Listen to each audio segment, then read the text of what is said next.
بسم اللہ الرحمن الرحیم یا ایہا الذین آمنوا اتقوا اللہ ولتنظر نفس ما قدمت لغد واتقوا اللہ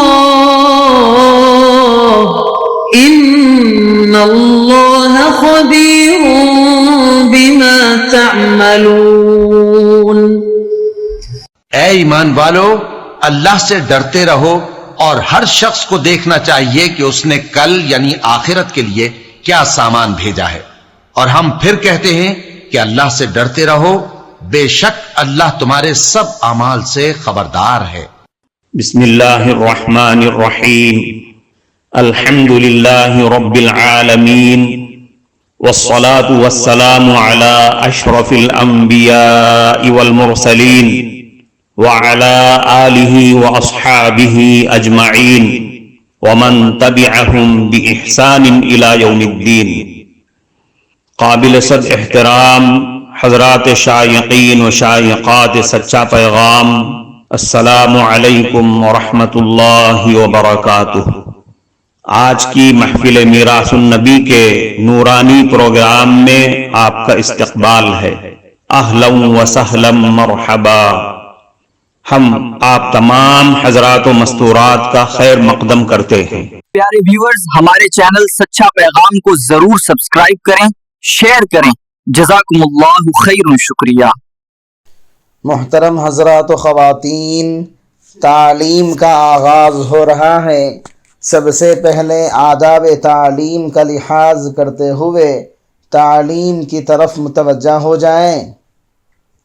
پورے دھیان سے سننا، عمل کی نیت سے سننا اور تبلیغ کی نیت سے سننا، یعنی سنی ہوئی باتیں دوسروں تک پہنچانے کے جذبے سے سننا۔ چند خاص آداب تعلیم ہیں، امید ہے کہ آپ حضرات ان آداب کا ضرور خیال رکھیں گے۔ جزاکم اللہ۔ بسم اللہ الرحمن الرحیم۔ حضور صلی اللہ علیہ وسلم کا چلنا۔ ما رؤی رسول اللہ صلی اللہ علیہ وسلم یأکل متکئا قط ولا یتو عقبہ رجلان، یعنی کبھی حضور صلی اللہ علیہ وسلم کو ٹیک لگا کر کھاتے ہوئے نہیں دیکھا، اور نہ کبھی یہ دیکھا گیا کہ آپ صلی اللہ علیہ وسلم کے پیچھے پیچھے لوگ چل رہے ہوں۔ لہذا یہ مناسب نہیں کہ انسان خود آگے آگے چلے اور اس کے ماننے والے اس کے پیچھے اس کی ایڑیوں کے ساتھ ساتھ چلیں، اس لیے کہ اس وقت انسان کا نفس اور شیطان اس کو بہکا دیتا ہے کہ دیکھ تیرے اندر کوئی خوبی اور بھلائی ہے، تبھی تو اتنا بڑا مجمع تیرے ساتھ تیرے پیچھے پیچھے چل رہا ہے۔ اس لیے حتی الامکان اس سے پرہیز کرنا چاہیے کہ لوگ اس کے پیچھے پیچھے چلیں۔ جب آدمی چلے یا تو اکیلا چلے یا لوگوں کے ساتھ مل کر چلے، آگے آگے نہ چلے۔ چنانچہ حضرت تھانوی رحمۃ اللہ علیہ کے معمولات میں یہ بات لکھی گئی ہے کہ آپ نے یہ عام اعلان کر رکھا تھا کہ کوئی آدمی میرے پیچھے نہ چلے، میرے ساتھ نہ چلے۔ جب میں تنہا کہیں جا رہا ہوں تو مجھے تنہا جانے دیا کرو۔ حضرت فرماتے کہ یہ مقتدیٰ کی شان بنانا کہ جب آدمی چلے تو دو آدمی اس کے دائیں طرف اور دو آدمی اس کے بائیں طرف چلیں، میں اس کو بالکل بھی پسند نہیں کرتا۔ جس طرح ایک عام انسان چلتا ہے اسی طرح چلنا چاہیے۔ ایک مرتبہ آپ نے اعلان فرمایا، اگر میں اپنے ہاتھ میں کوئی سامان اٹھا کر جا رہا ہوں تو کوئی آدمی آ کر میرے ہاتھ سے سامان نہ لے، مجھے اسی طرح جانے دے، تاکہ آدمی کی اپنی کوئی امتیازی شان نہ ہو، اور جس طرح ایک عام آدمی رہتا ہے اس طریقے سے رہے۔ ہمارے حضرت ڈاکٹر عبدالحی رحمۃ اللہ علیہ فرمایا کرتے تھے، یہاں تو معاملہ عبدیت اور فنائیت اور بندگی کا ہے، شکستگی اور عاجزی کا ہے، لہذا اپنے آپ کو جتنا مٹاؤ گے اور جتنا اپنی بندگی کا مظاہرہ کرو گے اتنا ہی انشاءاللہ اللہ تعالیٰ کے یہاں مقبول ہوں گے۔ اور یہ شعر پڑھا کرتے تھے، فہم خاطر تیز کردن نیست راہ، جو شکستہ می نگیرت فضل شاہ، یعنی اللہ تعالیٰ تک پہنچنے کا یہ راستہ نہیں کہ اپنے آپ کو زیادہ عقل مند اور ہوشیار جتلائے، بلکہ اللہ تعالیٰ کا فضل تو اسی آدمی پر ہوتا ہے جو اللہ تعالیٰ کے سامنے شکستگی اور بندگی کا مظاہرہ کرتا ہے۔ ارے کہاں کی شان اور کہاں کی بڑائی جتاتے ہو؟ شان اور بڑائی اور خوشی کا موقع تو وہ ہے جب ہماری روح نکل رہی ہو، اس وقت اللہ تعالیٰ یہ فرما دیں یا ایتھا النفس المطمئنہ ارجعی الی ربک راضیۃ مرضیہ فادخلی فی عبادی وادخلی جنتی۔ دیکھیے اس آیت میں اس بندے کی روح سے کہا جائے گا کہ میرے بندوں میں داخل ہو جاؤ۔ اس سے معلوم ہوا کہ انسان کا سب سے اعلیٰ مقام بندگی ہے۔ اس لیے حضور اقدس صلی اللہ علیہ وسلم ہر معاملے میں وہ طریقہ پسند فرماتے جس میں عبدیت ہو، بندگی ہو، شکستگی کا اظہار ہو۔ چنانچہ جب اللہ تعالیٰ کی طرف سے حضور اقدس صلی اللہ علیہ وسلم سے پوچھا گیا کہ اگر آپ چاہیں تو آپ کے لیے یہ احد پہاڑ سونے کا بنا دیا جائے تاکہ آپ کی معاش کی یہ تکلیف دور ہو جائے، حضور اقدس صلی اللہ علیہ وسلم نے فرمایا نہیں، بلکہ مجھے تو یہ پسند ہے ایک دن کھاؤں اور ایک دن بھوکا رہوں، جس دن کھاؤں تو آپ کا شکر ادا کروں اور جس دن بھوکا رہوں تو اس دن صبر کروں اور آپ سے مانگ کر کھاؤں۔ ایک حدیث میں آتا ہے جب حضور صلی اللہ علیہ وسلم کو کسی معاملے میں دو راستوں کا اختیار دیا جاتا ہے کہ یا تو یہ راستہ اختیار کر لیں یا یہ راستہ اختیار کریں، تو حضور صلی اللہ علیہ وسلم ہمیشہ ان میں سے آسان راستے کو اختیار فرماتے، اس لیے کہ مشکل راستہ اختیار کرنے میں اپنی بہادری کا دعویٰ ہے کہ میں بڑا بہادر ہوں، یہ مشکل کام انجام دے لوں گا، اور آسان راستہ اختیار کرنے میں عاجزی، شکستگی اور بندگی کا اظہار ہے کہ میں تو بہت کمزور ہوں، اس کمزوری کی وجہ سے آسان راستہ اختیار کرتا ہوں، لہذا جو کچھ کسی کو حاصل ہوا وہ بندگی اور فنائیت ہی میں حاصل ہوا ہے۔ اور فنا ہونے کے معنی یہ ہیں کہ اللہ کی مرضی اور ان کی مشیت کے آگے اپنے وجود کو انسان فنا کر دے، اور جب فنا کر دیا تو سمجھو کہ سب کچھ اس فنائیت میں حاصل ہو گیا۔ ہمارے حضرت ڈاکٹر عبدالحی صاحب رحمۃ اللہ علیہ کی زبان پر اللہ تعالیٰ بڑے عجیب و غریب معارف جاری کر دیا کرتے تھے۔ ایک دن فرمانے لگے جب پلاؤ پکایا جاتا ہے تو شروع میں ان چاولوں کے اندر جوش ہوتا ہے، ان میں سے آواز آتی رہتی ہے اور وہ حرکت کرتے رہتے ہیں، اور ان چاولوں کا جوش مارنا، حرکت کرنا اس بات کی علامت ہے کہ چاول ابھی کچے ہیں، پکے نہیں ہیں، وہ ابھی کھانے کے لائق نہیں، اور نہ ان کا ذائقہ ہے اور نہ خوشبو۔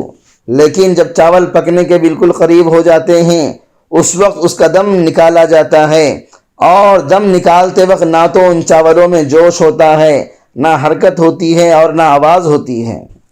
اس وقت وہ چاول بالکل خاموش پڑے رہتے ہیں، لیکن جیسے ہی اس کا دم نکالا جاتا ہے ان چاولوں میں سے خوشبو پھوٹ پڑتی ہے، اب اس میں ذائقہ بھی پیدا ہو گیا اور کھانے کے قابل بھی ہو گئے۔ صبا جو ملنا تو کہنا میرے یوسف سے، صبا جو ملنا تو کہنا میرے یوسف سے، پھوٹ نکلی تیرے پیراہن سے بو تیری۔ اسی طرح جب تک انسان کے اندر یہ دعویٰ ہوتے ہیں کہ میں ایسا ہوں، میں بڑا علامہ ہوں، میں بڑا متقی ہوں، بڑا نمازی ہوں، چاہے دعوے زبان پر ہوں چاہے دل میں ہوں، اس وقت تک اس انسان میں نہ خوشبو ہے اور نہ اس کے اندر ذائقہ، وہ تو کچا چاول ہے۔ اور جس دن اس نے اللہ تعالیٰ کے سامنے اپنے ان دعووں کو فنا کر کے یہ کہہ دیا میری تو کوئی حیثیت نہیں، میری تو کوئی حقیقت نہیں، میں کچھ بھی نہیں، اس دن اس کی خوشبو پھوٹ پڑتی ہے اور پھر اللہ تعالیٰ اس کا فیض پھیلا دیتے ہیں۔ ایسے موقع پر ہمارے ڈاکٹر صاحب رحمۃ اللہ علیہ کیا کیا خوبصورت شعر پڑھا کرتے تھے، میں عارفی آوارہ صحرا فنا ہوں، میں عارفی آوارہ صحرا فنا ہوں، ایک عالم بے نام و نشان میرے لیے ہے۔ یعنی اللہ تعالیٰ نے مجھے فنائیت کے صحرا میں آوارگی عطا فرما دی ہے اور مجھے فنائیت کا درس عطا فرمایا۔ اللہ تعالیٰ اپنی رحمت سے ہمیں بھی عطا فرما دے، آمین۔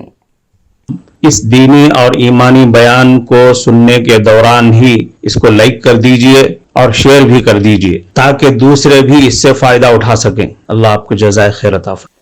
حضرت سید سلیمان ندوی رحمۃ اللہ علیہ، جن کے علم فضل کا طوطا بول رہا تھا اور ڈنگا بج رہا تھا، وہ خود اپنا واقعہ سناتے ہیں کہ جب میں نے سیرت النبی صلی اللہ علیہ وسلم 6 جلدوں میں مکمل کر لی تو بار بار دل میں خلش ہوتی تھی کہ جس ذات گرامی کی یہ سیرت لکھی ہے ان کی سیرت کا کوئی عکس یا کوئی جھلک میری زندگی میں آیا یا نہیں، اگر نہیں آیا تو کس طرح آئے۔ اس مقصد کے لیے کسی اللہ والے کی تلاش ہوئی اور یہ سن رکھا تھا کہ حضرت مولانا اشرف علی تھانوی رحمۃ اللہ علیہ تھانہ بھون کے خانقاہ میں مقیم ہیں اور اللہ تعالیٰ نے ان کا فیض پھیلایا ہے۔ چنانچہ ایک مرتبہ تھانہ بھون جانے کا ارادہ کر لیا، سفر کر کے تھانہ بھون چلے گئے اور حضرت والا سے اصلاحی تعلق قائم کر لیا اور کئی روز وہاں مقیم رہے۔ جب واپس رخصت ہونے لگے تو حضرت تھانوی رحمۃ اللہ علیہ سے عرض کیا کہ حضرت کوئی نصیحت فرما دیجئے۔ حضرت تھانوی رحمۃ اللہ علیہ فرماتے ہیں، اس وقت مجھے خیال آیا کہ میں اتنے بڑے علامہ کو کیا نصیحت کروں، علم و فضل کے اعتبار سے پوری دنیا میں ان کی شہرت ہے۔ چنانچہ میں نے اللہ تعالیٰ سے دعا مانگی، اے اللہ میرے دل میں ایسی بات ڈال دیجئے جو ان کے حق میں بھی فائدہ مند ہو اور میرے حق میں بھی فائدہ مند ہو۔ اس کے بعد حضرت تھانوی رحمۃ اللہ علیہ نے حضرت سید سلیمان ندوی رحمۃ اللہ علیہ سے مخاطب ہو کر فرمایا، بھائی ہمارے طریق میں اول اور آخر اپنے آپ کو مٹا دینا ہی ہے۔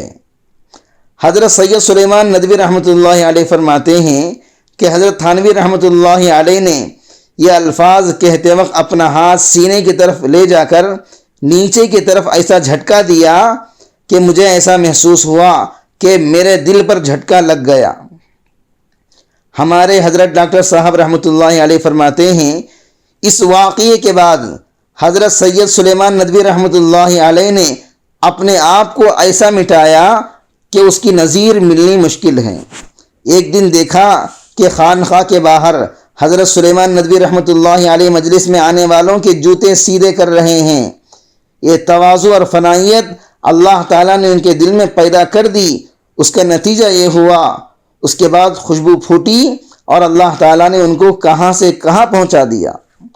بہرحال جب تک انا یعنی میں کا بت دل میں موجود ہوتا ہے اس وقت تک یہ چاول کچا ہے، ابھی جوش مار رہا ہے، اور اس وقت یہ خوشبو بنے گا جب اس انا کو مٹا دیا جائے گا۔ فنائیت میں اللہ تعالیٰ نے یہ خاصیت رکھی ہے۔ فنائیت کا مطلب یہ ہے کہ اپنے طور طریقے اور انداز ادا میں انسان تکبر سے پرہیز کرے اور عاجزی کو اختیار کرے، اور جس دن عاجزی کو اختیار کرے گا انشاءاللہ تعالیٰ اس دن راستہ کھل جائے گا، کیونکہ حق تک پہنچنے میں سب سے بڑی رکاوٹ تکبر ہوتی ہے، اور تکبر والا اپنے آپ کو کتنا ہی بڑا سمجھ رہا ہے اور دنیا والوں کو کتنا ہی ذلیل سمجھتا رہے، لیکن انجام کار اللہ تعالیٰ تواضع والے ہی کو عزت عطا فرما دیتے ہیں اور تکبر والے کو ذلیل اور خوار کر دیتے ہیں۔ عربی زبان میں کسی نے بڑی حکیمانہ بات کہہ دی کہ متکبر کی مثال اس آدمی جیسی ہے جو پہاڑ کی چوٹی پر کھڑا ہو، اب وہ پہاڑ کے اوپر سے نیچے چلنے پھرنے والوں کو چھوٹا سمجھ رہا ہے، اس لیے کہ اوپر سے اس کو وہ لوگ چھوٹے نظر آ رہے ہیں، اور جو لوگ نیچے سے اس کو پہاڑ پر دیکھنے والے ہیں وہ اس کو چھوٹا سمجھتے ہیں۔ بالکل اسی طرح ساری دنیا متکبر کو حقیر سمجھتی ہے اور وہ دنیا والوں کو حقیر سمجھتا ہے، لیکن جس شخص نے اللہ تعالیٰ کے آگے اپنے آپ کو فنا کر دیا، مٹا دیا، اللہ تعالیٰ اس کو عزت عطا فرما دیتے ہیں۔ اللہ تعالیٰ اپنے فضل سے یہ چیز ہمارے اندر بھی پیدا فرما دے، آمین۔ معزز شائقین و شائقات سچا پیغام، آپ کو اندازہ لگ گیا ہوگا کہ یہ مضمون کتنا اہم ہے اور کس قدر فائدہ مند ہے۔ کم سے کم درجے میں سوشل میڈیا کے ذریعے سے بھی ہم اس کو زیادہ سے زیادہ شیئر کریں گے تو دعوت کے فریضے کی کوششوں میں ہم بھی اپنا کچھ حصہ ڈالنے والے بن سکتے ہیں۔ لہٰذا زیادہ سے زیادہ اس کو عام کریں تاکہ پوری دنیا کے ہندوؤں کی غلط فہمی دور ہو جائے اور انہیں یہ زمینی حقیقت معلوم ہو جائے اور وہ اپنے اصل مذہبی لیڈر پیغمبر آخر الزماں حضرت محمد الرسول اللہ صلی اللہ علیہ وسلم کو ماننے پر مجبور ہو جائیں اور کلمہ پڑھ کر آپ کے ساتھ ساتھ وہ بھی جنت میں جانے والے بن جائیں۔